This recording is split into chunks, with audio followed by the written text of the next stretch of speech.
Alright, hello everyone, this is Mr. Crozier, and I'm going to go over some practice problems that questions people had on the practice test. So here we go. First off, what we have here is a circle, and we have to find R. Well, I can make a right triangle out of this right here because I know it's tangent. So we have 6,400 squared plus d squared, and that's our a squared plus b squared, and it's going to be c squared. But what we have to be careful of here, c squared is 6,405. So it's a squared plus b squared equals c squared. Alright, going on the other one, we have this situation right here where we have, and then you can solve this with Pythagorean theorem, square them both, subtract, take the square root. Over here, we have a lot of different angles to find, and the first one we can find easily is this one right here, because these two have to go together to make 180. So if I just have 180 and I take away 87, that leaves 93. So A is 93. Then you can get the rest of them by doing some work here to say, look, if I take 78 out, and I double it, well, that turns into this long arc from here to there, and that would be a b and a 36. So that's an equation you can solve to find b, because you take the 78, double it, and that's this whole arc. Out here, solve b, do some same logic for c. Alright, on this one, well, this is our segment one, and that's, I take my y and I multiply it by, well, there's nothing else inside the circle, so I square it, and I take my 2 and I multiply it by this whole distance right here, and that would be 11. So we can just do that.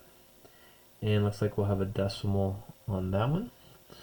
Over here we have 40, and this arc here is x, so this one is x, and we have to find this whole big distance. Well, I know if I take 40 and double it, I'm going to get this outside arc out here. And what is that outside arc? Whoops, that outside arc is 360 minus x. So it's 360 minus x. But it's not just this. When it's outside, I have to take this angle, subtract that one. So there's my equation. If I double this, I have 80. 360 minus 2x. Subtract this over, divide by negative 2. Alright, same deal here, right? I can take my 35, and that's half of that x value, right? But then there's 2, so I have to add that right here. First thing I do is double this over here and make that 70. And you could finish solving that one. But again, the logic here is if you go from here to here, you times it by 2. If you go from there to there, you divide it by 2. And when there's 2 of them, you have to add them together. When they're on the outside, same deal, but you subtract them. So this is a subtraction problem. This is an addition problem. Alright, test B, I had a few questions here.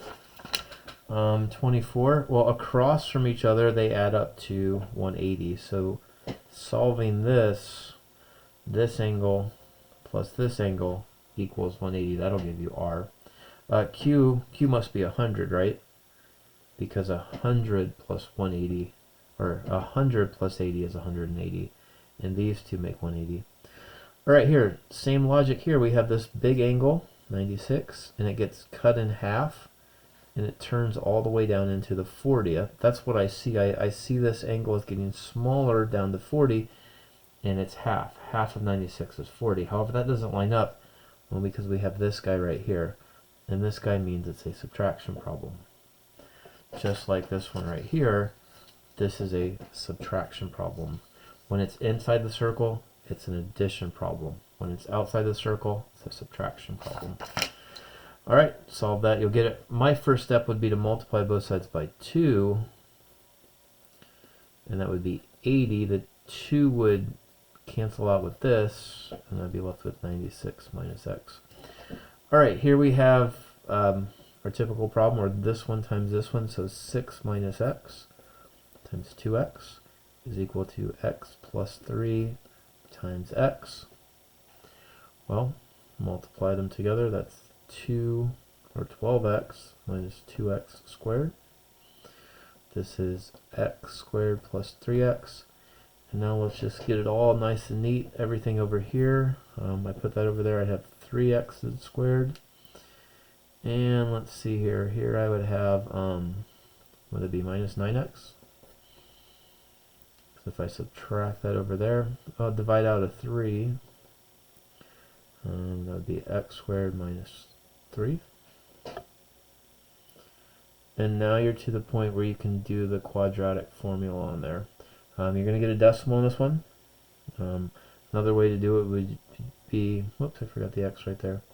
You could say a is 1, b is negative 3, c is 0, and do the quadratic formula. You get an answer. Actually, they're not going to be zeros on this one, or they're not going to be decimals on this one, but if you do the quadratic formula with this, opposite of b plus or minus b squared minus 4ac all over 2a, you can get there. If you know how to factor, there is shortcuts here if you know how to factor, but this will always work here if you don't know the shortcuts. Alright, going on to the last one, practice test C. Same deal here. This one times itself, and this one times the whole thing, these two added together, and that would be x minus 3 plus 16. Well, if I just factor that, it turns into that, and if I do this one, let's see here, that's x plus 13. Because those go together. And now I have to FOIL this. I'm going to leave this side alone. FOIL this, that's x squared at the beginning, at the end, it's that, and in the middle I'm going to have plus 10x. Well, it looks like you have a tough problem there. However, these can subtract away. So now you have a linear equation to solve.